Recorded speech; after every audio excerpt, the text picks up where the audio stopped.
To मेरे blog. Good morning. ये मेरा घर है,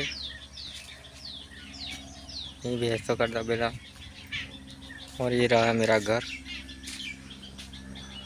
मेरा घर है, ये सब ढोर के लिए।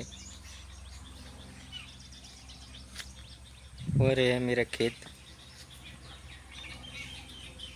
वो मेरा खेत है।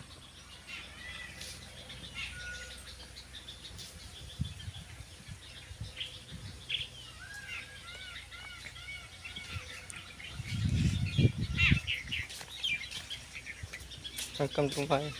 ये मेरी गाय है, ये देख रहे हो आप, ये गाय भैंस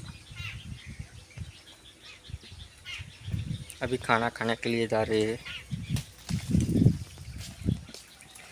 खाने में बनाया है बाजरे का रोटला और अचार। तो खाना खाने के लिए जाता हूँ।